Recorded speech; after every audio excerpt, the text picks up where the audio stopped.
ఒక్క విజయ్ సేతుపతి కాదు, కెమెరామెన్ అతను. అవును. కెమెరామెన్ హీరోగా అతను ఆర్టిస్టు ఎస్ఐకి చేసి నటరాజ్ సుబ్రహ్మణ్యం నట్టి సార్ అంటారు. నట్టి సార్ అంటారు. నాకు పర్సనల్గా తెలుసు ఆయన. నేను ఆ సినిమా అప్పుడు త్రివిక్రమ్ గారితో సినిమా చేస్తున్నప్పుడు నేను ఆయన ఒక 5-6 సార్లు పర్సనల్గా కలిసాను. కొన్ని ఒక హాఫ్ డేస్ ఆయనతో ఉండాల్సి వచ్చింది. అది అనదర్ స్టోరీ. కానీ ఆయనలో ఇంత నటుడు ఉన్న సంగతి, ఏం పర్ఫార్మెన్స్ ఆయన. ఇప్పుడు మనం తెలుగులో బ్లఫ్ మాస్టర్ అనే ఒక సినిమా మీరు చూసి ఉంటారు, సత్యదేవ్ గారు చేశారు. దాని ఒరిజినల్ సినిమా సదరంగ వేట అయినా ఆయనే చేశారు. సదరంగ వేట, అవును, ఆయనే హీరో, ఆయనే డైరెక్టర్. తర్వాత మిలగాన్ ఒక సినిమా చేశాడు. ఆయన సినిమాలు నేను 4 చూసాను తమిళ్. అసలు మామూలుగా ఉండడు. కానీ కెమెరామెన్ గా ఆయన ఎంత పీక్స్ తెలుసా?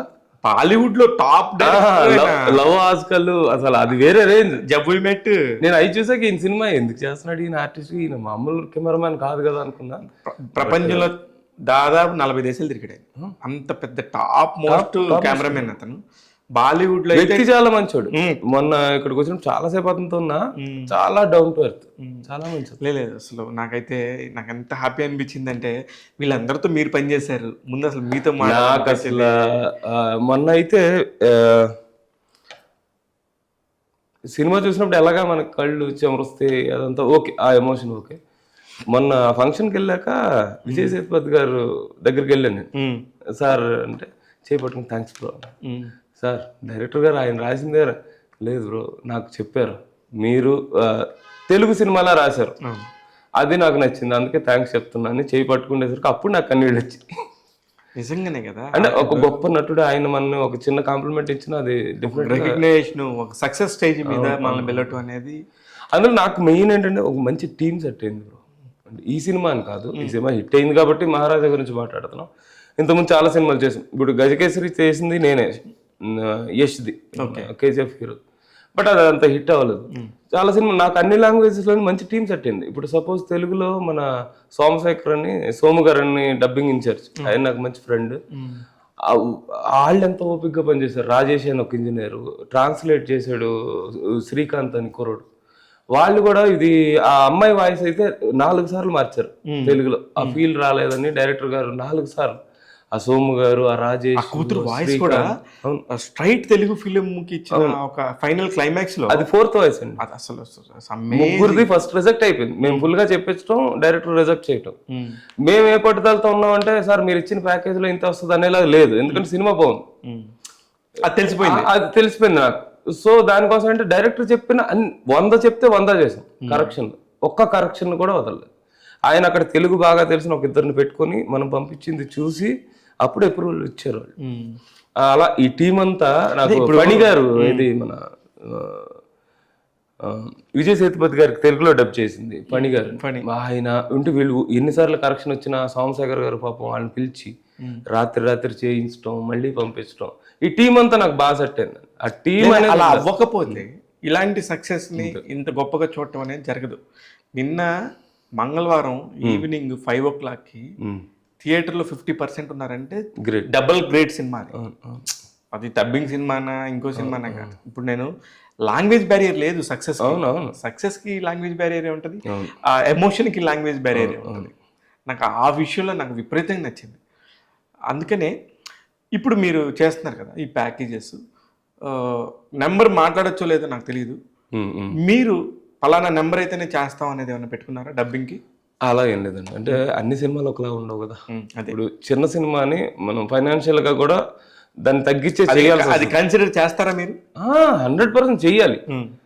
ఇప్పుడు పెద్ద సినిమాలు అనేవి సంవత్సరానికి ఎన్ని వస్తాయి మీకు తెలుసు, కానీ మనకి ఫుడ్ పెట్టేది చిన్న సినిమానే కదా. కరెక్ట్, ఆ పాయింట్ లో మీరు ఉన్నారు కదా. 100%. అది మాత్రం మిస్ అవ్వద్దు. మన దగ్గర బేసిక్ ప్యాకేజ్ నుంచి 50 lakhs ప్యాకేజ్ దాకా ఉందండి. వాళ్ళకి ఏం కావాలి అని ఇందులో 50 lakhs అని చెప్పడంతోనే ఎవరు వస్తారు అనేది కూడా క్లారిటీ ఉంది మీకు. అంటే ఇప్పుడు సపోజ్ నా సినిమాలో 5 పాటలు ఉన్నాయి, నాకు ఒకటి శంకర్ మహాదేవన్ పాడాలి, ఒక సుఖవీందర్ సింగ్ పాడాలి, ఒకటి శ్రేయా ఘోషల్ పాడాలి అంటే అయిపోయింది అక్కడ 20 లక్షలు. అవును, వాళ్ళ ప్యాకేజ్. నేను అలా చెప్తున్నా. లీస్ట్ మన దగ్గర 4-5 lakhs నుంచి 50 lakhs వరకు ఉంది ప్యాకేజ్. ఏ ప్యాకేజ్ లో ఏ రేంజ్ సినిమాని ఆ రేంజ్ లోనే మనం ట్రీట్ చేస్తాం సినిమా చూసి.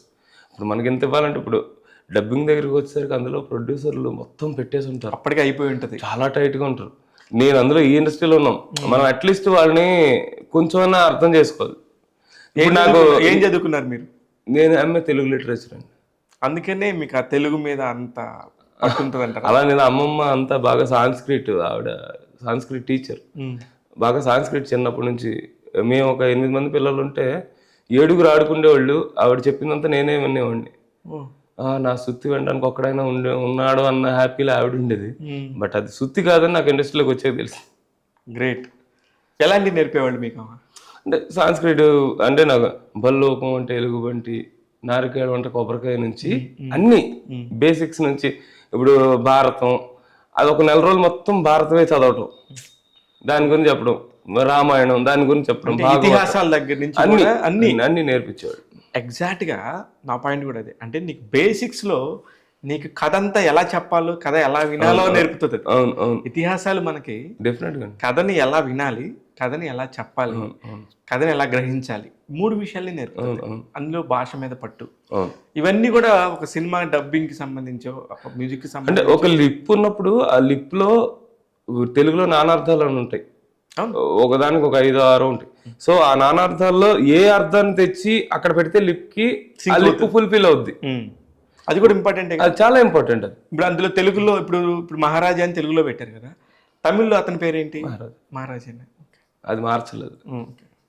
కానీ ఆ ఫ్లో కానీ, అతను చెప్పే విధానం కానీ, ఇంతే సింక్లో చెప్పాలనేది కానీ, అన్నిటికంటే ముఖ్యంగా నాకు అనురాగ్ కశ్యప్ క్యారెక్టర్.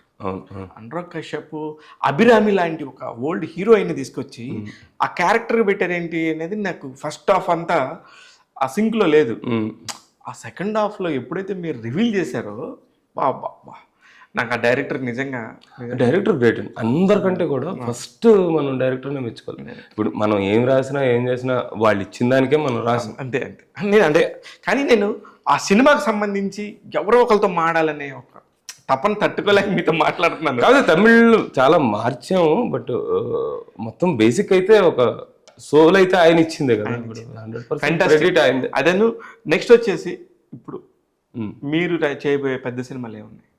అంటే ఇక మీద ఉంటాయి. అంటే ఇప్పటి వరకు మనం డబ్బింగ్ మన కంపెనీలో చాలా పెద్ద సినిమాలు జరిగాయి. ఇప్పుడు నుంచి మనం రాసేవి పెద్ద సినిమాలు వస్తాయి. అంటే ఇప్పుడు అంటే నమ్మటం ఎవరైనా ఎప్పుడు నమ్ముతారు? ఒక సక్సెస్ ఉంటే వచ్చినప్పుడే కదా ఆటోమేటిక్ చూపించాలి కదా. ఇప్పుడు ఎవరైనా ఒక సినిమా తమిళ్లో కొన్నారు, ఆ సినిమా కన్నడలో కొన్నారు, ఆ సినిమా తెలుగులో చేయాలంటే ఎవరు అంటే మొన్న మహారాజా ఎవడో రాశాడు కానీ ఒకసారి పిలండి, అలాగే మొదలవుతుంది ప్రతిదీ. ఇప్పుడు మీరందరూ ఉన్నారు నాకు ఫ్రెండ్స్, మీ ప్రెస్ లో కానీ మీడియాలో కానీ, మీరందరూ కూడా చాలా చోట్ల చెప్తారు కదా, అతనైతే బాగా రాస్తాడు, పాడు చేయకుండా ఉంటది అని.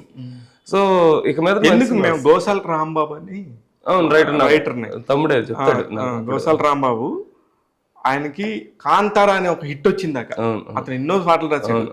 కానీ కాంతారా అనే ఒక హిట్ ని అతను కూడా అలా భుజాల మీద మోసుకుంటూ చిన్నగా, డెఫినెట్ గా నాకు పటేల్ సార్ లో పాట రాశాడు రాంబాబు, తెలీదు. పటేల్ సార్ జగపతి నేను మ్యూజిక్, తను పాట రాశాడు. అదే ఏదైనా హిట్ వచ్చేదాకా తెలియదు. మొత్తానికి ఇండస్ట్రీలో ఒక డబ్బింగ్ సినిమాతో ఇంత పెద్ద హిట్ కొట్టి ఆ హిట్ మీ ఖాతాలో పట్టడం అనేది నాకు భలే తృప్తినిచ్చింది. Thank you.